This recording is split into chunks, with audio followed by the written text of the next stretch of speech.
Hey there, esports fans, and welcome to another episode of College Esports Now. I'm your co-host, Katie Scott, and we are so glad to present to you the latest and the greatest esports news and highlights from our partner conferences in college esports. Let's go over to my co-host, Polly Hype, who will be going through this week's highlights with you. Handing it over to you, Polly. Thank you so much, Katie. I'm Paulie Hype, and we are back for another week of hype competition as we take a look in with our partner conferences in college esports. And now it's time for week 7 of the ECAC, starting with Super Smash Bros. Ultimate, Iona University versus Pace University. This was a match between two of the top schools, and it showed from start to finish when both of these Goliaths matched up. Game 1, we saw a very back-and-forth matchup as Iona and Pace kept on consistently taking out each other's players until only Level 1's Byleth and Future's Game & Watch were left. The future was looking bleak for Iona, and Pace's anchor was able to overcome a 2-stock deficit to claim the Game 1 victory. Krako's Rob came out and as a starter for Pace in Game 2 was able to take out Level 1 early, but quickly fell to Smooth's Falco, making it 6 stocks left for each team. Future came in and he took out the last 2 players by himself, surviving with 1 stock left and showing off his insane juggling capability. Can Pace maintain their undefeated streak going into Week 8? Only time will tell. Next up is Rainbow Six Siege, Army West Point Esports versus Hassan University. Both teams on the chopping block for qualification into the bracket stage for ECAC. They fought it out to the end in a full 3-map series. Army West Point started off strong, taking Chalet in dominating fashion 7-3, with Chico leading the team in kills and was able to show why they belong in the playoffs. However, Hassan had something else to say and more to prove for their chance to be in the playoffs. Going into Oregon, the map pick for Army West Point, Hassan came with vengeance, looking to tie up the series, and were able to do so with a solid 7-5 performance and finishing out the series in a close game on Theme Park, edging out Army West Point 8-6, giving Hassan the win. Well done. Next up is Valorant, Saginaw Valley State University Red versus Rensselaer Polytechnic Institute Red. A series that found one SVSU searching for a desperately needed win to get them into the playoffs, while RPI already have qualified, led to a very intense matchup. SVSU took the first few rounds of each match, but RPI, despite being down, continued to make it close and break the economy. The first match ended at a close 13-11, which found SVSU scraping by to take map 1, but map 2 looked significantly better for them. SVSU were able to find more rounds against RPI and close out the series 2-0. Good job. Next up in Valorant is Muskingum University versus Stevenson University. We're 1 week away from the ECAC regular season ending, and Stevenson University wants to make sure they end it in fantastic fashion. On map number 1, Icebox, Stevenson's Swish brought out the harbor and showed the stream how well the agent can be when using his utilities by getting a 21-7-3 scoreline. Swish was able to use his abilities to help Stevenson secure a 13-4 win against Muskingum. On map number 2, Pearl, that was a lot faster as we saw Neon, well, Swish busted out his Neon and proceeded to run down Muskingum to get a fast 13-1 victory. Another undefeated squad going into Week 8, and their final opponent standing in their way is Missouri Baptist University. Continuing the Valorant train, Keene University versus University of North Carolina at Greensboro. Last week we saw UNCG pop off against Stonehill College, taking a 2-0 match, and they wanted to maintain their undefeated streak against Keene University. Similar to how last week's game were, Priz on the Chamber was getting consecutive multi-kills on his genius flanks, giving him a 27-7-3 scoreline. With his help, UNCG claimed Breeze with a 13-2 score. Map number 2, Fracture, was UNCG's pick, and we saw Dean bust out his iconic raise to get a dominant 23-6-6 scoreline, leading his squad to a 13-3 victory. Next week, we'll see them face off against Southern Arkansas University to try and be one of the only undefeated teams going into the playoffs. Coming up next is Overwatch 2, Fisher College Varsity versus Ball State University Black. Coming off of their win in the CECC East Regional, Fisher College continued to show their dominance in the ECAC, taking down another undefeated team in dominant fashion. Through some unforeseen circumstances of water leaking inside their arena and a few roster adjustments due to availability issues, nothing stopped Fisher from pushing on and taking down each map without ever giving up a point of that to Ball State Black. Next up in Overwatch 2 is Marist College versus Ball State University. One of the matches of the week, as we saw 2 of the 5 undefeated Overwatch teams duke it out in week 5. Recently, one of our observers made a joke that observing Overwatch is endless soul-drawing point of view. And he wasn't wrong, as both MU's Kane and BSU's You Can't See Ghost were popping off on Sojourn. Nepal saw several team kills coming out in favor of BSU, which ended in their win with only 7 minutes total on both rounds. Hollywood and Gibraltar, we saw something quite unique, as BSU's Spencer brought out the pocket Roadhog pick, and he was unkillable. Ravens, Zenyatta, and Yakster's Anna made the tank unstoppable and let BSU run down Marist for a quick 3-0 victory. Can BSU keep up the pressure for next week to cement their undefeated streak? We'll see in week 6. Next up is Rocket League. California State University Monterey Bay versus University of North Carolina at Greensboro. One team is on an undefeated streak and the other is fighting off a cold streak, but only one of the teams is able to remain the victor. CSU Monterey Bay looked to score fast in almost every single game, as we saw them get a goal within the first 30 seconds every time. In the first 2 games, the car you had to watch would be Garrett's 46, as he kept on trying to go for shot after shot on the goal. While in the latter 2 games, we saw Kalific coming up to get a hat trick in Game 3, but scoring only 1 goal in Game 4. That's not to say that their last teammate Sturban wasn't doing anything. He was consistently setting up amazing passes and goal attempts for his squad. Next up is League of Legends. Grand Valley State University versus Illinois Wesleyan University. The ECAC season is almost done and both teams need wins to get a better seeding going into the playoffs. Game 1, we saw GVSU try to get a pick onto IWU's jungler, but it led to IWU bot lane Nabs and Nivik to get 2 kills each, which caused Illinois to just snowball out of control to victory in just 23 minutes. IWU went for some interesting champion picks in Game 2, which GVSU sought to abuse Scoon's Vigo with constant ganks onto the mid lane. With Elder Drake and SSJ stepfather Silas getting 14 kills, GVSU secured the Game 2 win to get us to the final match. Illinois went back to what worked for them in Game 1, and it led them to victory in Game 3 to secure their 3rd win of the ECAC season. Next up is the Esports U Campus Cup featuring Fortnite, East Heat number 4. In a repeat of circumstances from the last heat, we looked to point of interest battles to watch the 3 teams battle it out at 5 different point of interests to see who would come out on top with kills. Unlike last week, there was no standout team. Everyone played very passively, waiting for their moment to strike. All 3 teams were close in kills, and in the end, we were left to look at a 2-way tiebreaker that left Lethal Illusion and Crazy the winners of the heat, coming down to average placements of each player. Well done, guys. We'll see you next time. Next up is the NJC AAE Conference Week 6 coverage, starting with Valorant. Northern Virginia Community College Annandale versus Bryant and Stratton College, Virginia. We knew coming into this match this would be a war between 2 top programs in the NJC AAE. The first half of Ascent was in favor of BSC going 8-4, but after moving to attack, the school only got 1 round, giving the Nova Nighthawks a 13-9 win.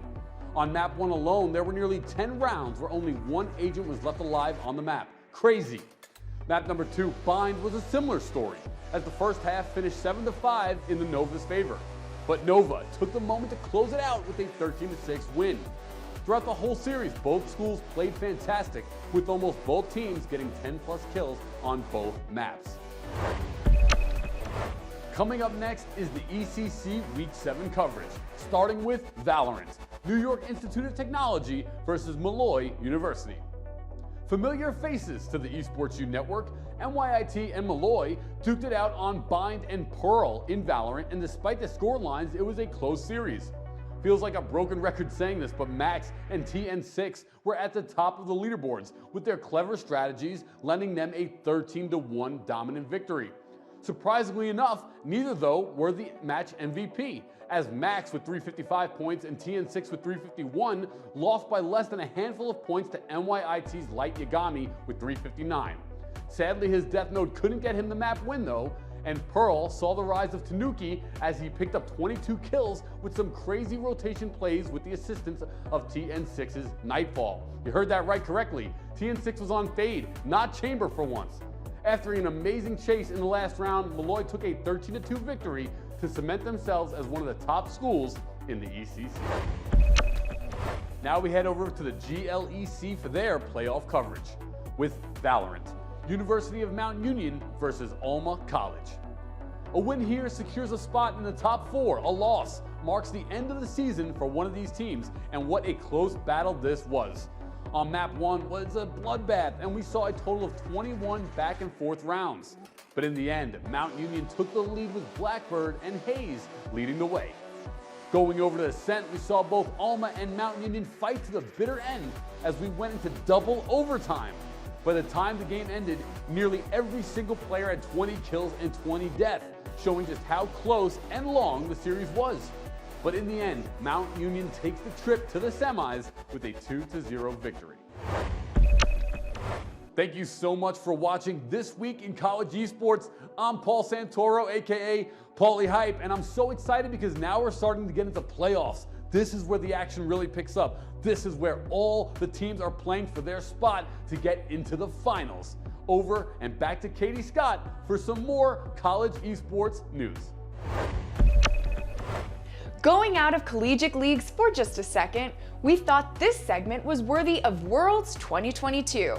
Lee Faker Sang-hyuk of League of Legends Champions Korea has established himself as the greatest of all time in the scene, earning 3 world championships with his club SK Telkom T1 in 2013, 2015, and 2016.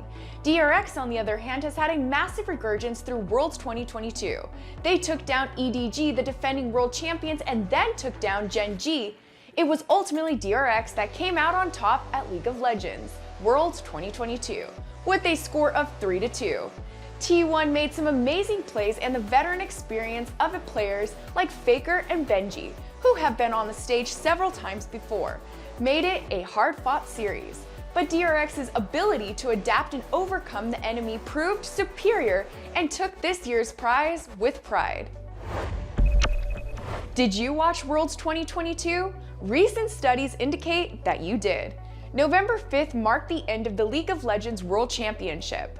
Community casting appeared at the finals of the tournament for the first time in the history of major international League of Legends events, which was one of the reasons why Worlds 2022 showed one of the highest results in all esports. At its peak, the grand finale attracted over 5.1 million concurrent viewers during the second map, covered by several casters from the community, including Sky Kuno and one of the main stars of Twitch, Ivy Ibianos. Ivy made a significant contribution to the final statistics. His channel became the 5th most popular in the tournament with a peak audience of 481,000 concurrent viewers.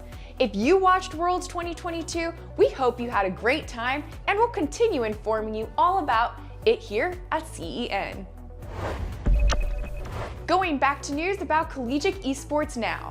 The University of Kentucky, in collaboration with Gen G Esports, hosted a free community event for middle and high school students to kick off a new esports program on campus.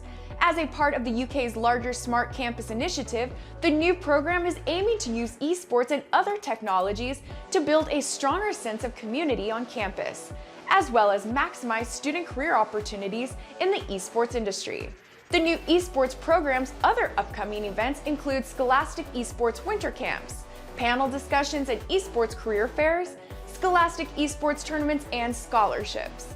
The event was held from 10 a.m. to 2 p.m. last Tuesday, November the 8th at the Cornerstone, Lexington. Students had the opportunity to experience how esports can help them grow and develop key skills, learn about gaming and from an industry perspective, and understand how to game. Every team needs someone to guide the rest, while trusting they'll grow along with the process. Jack Upis, an esports player from Iona University Super Smash Bros. Ultimate Team, takes on his duty as co-captain with the utmost sincerity and seriousness. Upis demonstrates that esports is about so much more than the game itself, as a powerful, inspirational leader both in and out of the arena. Beyond college, Upis hopes that he can continue his gaming career professionally, whether that be as a player or as a commentator. But in any case, he's certain that esports will always be a part of his life. While the structure of Smash pits players against each other from a social standpoint, the game has had the opposite effect on Upis. He understands that winning is crucial in athletics, but it is nothing near as important as his colleagues' well-being. As a community, we have to look out for each other. SCL Education has announced an exciting collaboration with Guild Esports to launch its new Guild College. It will offer BTEC qualifications in esports to teenagers from 16 to 18 across the UK and provide a revolutionary career pathway into apprenticeships, professional roles, and higher education within the esports industry. SCL Education, a major provider of BTEC qualifications and sports-centered learning for a variety of professional clubs, will oversee Guild's newly announced one-year BTEC Level 2 Diploma in Esports and two-year BTEC Level 3 Diploma in Esports, ensuring that learners truly develop in-depth knowledge, technical skills, and personal development. The career-focused curriculum and education provision in collaboration with Guild is all about Guild's world-class facilities that will support program delivery, including student access to the Sky Guild Gaming Center in Scottish for technical and practical workshops. More esports programs every day. It's fascinating for us to see here at CEN. Digital Innovation, Graphics, and Gaming Studio was developed to give Illinois State University students the ability to engage with gaming RSOs at the same level as they would be able to participate in an intramural sport. The same year Diggs was opened, Jack Blahnik delivered a presentation to then-President Larry Dietz and other campus leaders about why the university should create a formal esports program. Blahnik was one of the founders of and is the current program manager for Redbird Esports, one of the first public university programs in the country to excel in varsity esports. Lately, creative technology students are collaborating with other academic units to make educational content, using game environments such as creating virtual reality tools for music composition classes and nursing laboratory simulations. Administrators see ample opportunity for the connections between esports and academic units to grow. Inflation gets to every business, including the video game industry. This was most apparent when the price of the PlayStation 5 increased 2 years after its release. Sony's price increase was applicable to European, Middle Eastern, African, Asian, Latin America, and Canadian regions. That just goes to show how universal video games are now. Games are no longer only enjoyable diversion. Many of them are instructive and feature great immersive stories in ways other media couldn't portray. The cast and crew that work on video games are sometimes as big as those in Hollywood movies, which gives rise to labor issues and corporate profiteering. These weren't issues present when developing a game a few decades ago, and to make sure they aren't a problem is quite expensive as well. Hopefully, the world of esports can find benefits as much as expenses. Shemnan Esports is responsible for making and training different rosters of teams across a variety of games at different platforms. Last November the 10th, they announced that it would be organizing a nationwide university and college esports tour in association with the Federation of Electronic Sports Associations of India. Rolls Out University and College Esports Tour is a nationwide tournament series planned across Indian colleges and universities, with its first tour set to be at the prestigious IIM Indore, where Shemnan will host the FIFA 23 tournament in their cultural fest Iris Ranbhoomi 2022, held from the 11th to the 13th of November. Going back to League of Legends for just a bit. Riot Games has launched a new women's League of Legends competition named Rising Stars. It will be staged as an online event in cooperation with GG Tech Entertainment and UK college esports platform Mule on November the 26th through 27th. The entire prize fund for the competition will be £3,000 in total. The event is open to participants from all around Europe. However, it is primarily directed for the people of Northern Europe. Students in esports production will be in charge of the broadcast to gain experience, with help from GG Tech and Newell employees. With a sports background and a producer's mindset, Aaron Ashley Simon works today with gaming executives DJ Clinton Sparks, Marco Maru, Will Edens, and Greg Selko to create the company we know as Xset. As co-owner, Simon provides more industry-focused opportunities for those from underrepresented communities. The company fields some of the world's top competitive esports teams in titles including Valorant, Rocket League, and Fortnite. They recently expanded the Aaron Ashley Simon Esports Internship Fund at the University of Kentucky, designed for students interested in gaming and esports careers.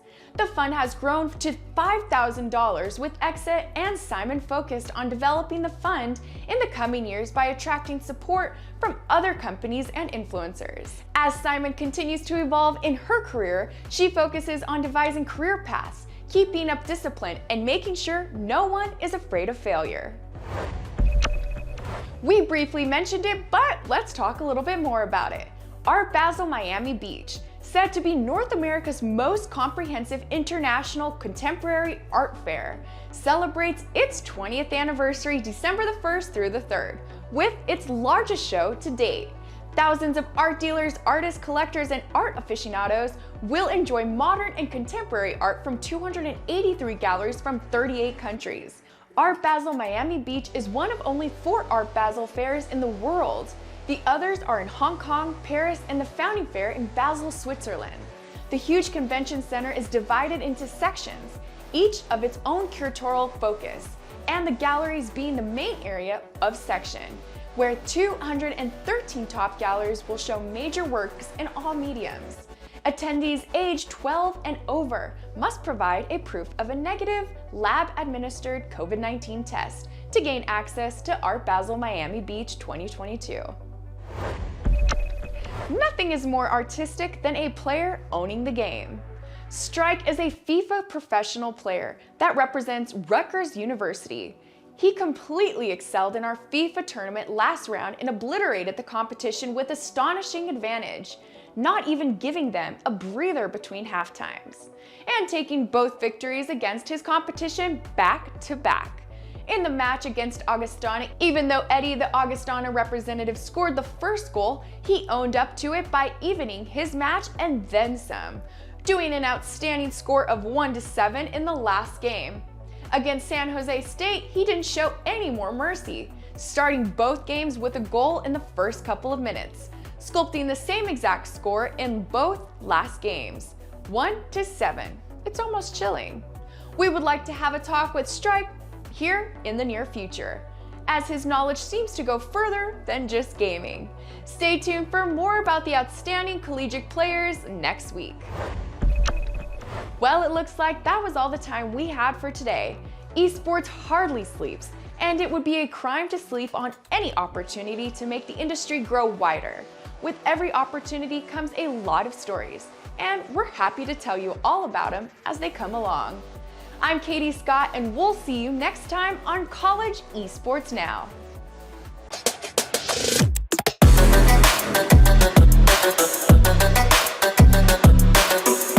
This is a new frontier for esports. Don't count them out. The players here are the best of the best.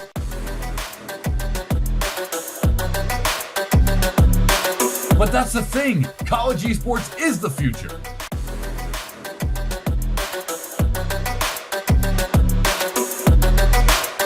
Like it or not, these are the big leagues. You need to be able to keep up if you want to make it. This one's looking like it's headed to overtime. Instinct may have something to say. Here's Baynock. Good, clear to the sidewall. It's going to stay alive. Instinct. Baynock. Oh my gosh. Blazing Blue wins game.